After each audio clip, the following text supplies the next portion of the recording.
The big picture question that we're asking is, how do bats fly, and what attributes of bat wings and flight performance can I mimic in trying to build my own robotic wings? I think bats are just really amazing, spectacular flyers.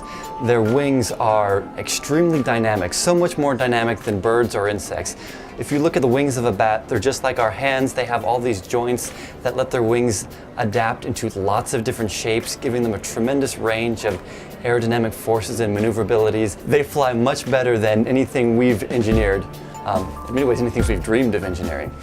And I would just love to figure out how that works and then try to duplicate it. The overall research project has two components. One component is trying to study bat flight in terms of the anatomy of the wing structure, the real material properties of the bones and the skin, looking at the physiology, looking at the wing motions and the aerodynamics. And then the other half takes all of those different components together and tries to mimic them and build them into some sort of a robotic flapper. Throughout my graduate experience, I've become both a biologist and an engineer. I started off, during my undergrad, I had a strong biology background, and I was more of a field biologist running around the jungle catching bats. And then when I came to graduate school, I wanted to study flight, which required a bit more of an engineering background. I needed to take the extra time to learn the engineering. The Graduate Research Fellowship gave me the extra time to really focus on that aspect of my education, so that now I'm in a point where I am very much both biologist and engineer.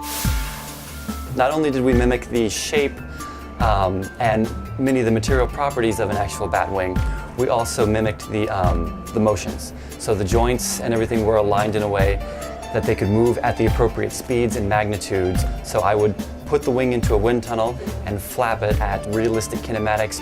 I'm able to recreate the motions fairly accurately of the real bat wing, but to do so I have to use very large motors that weigh much more than a real bat. It really kind of tells you how spectacular muscle is. There's nothing else that's able to produce as much force or power in as small and light of a volume as muscle. I think in many ways our creativity and our imagination is limited by our inspiration.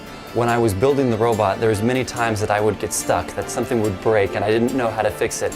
And whenever I came up against one of those walls, I was able to look to nature to see how they would fix it and take that inspiration and be able to use it to improve my own model and fix any problems. Other engineering companies that we had worked with, whenever they got stuck, they didn't have that same opportunity.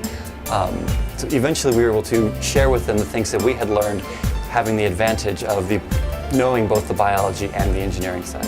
So there was a lot of things that I learned from trying to build a bat, and particularly the failures in trying to build a bat, that told me much about the biology. Our elbow kept breaking in one particular spot, and we noticed that the real bat wings are reinforced in that same area. So far I have not been able to produce anything that worked better than nature. The materials that nature is able to produce and the motors that nature is able to produce are still so much more spectacular.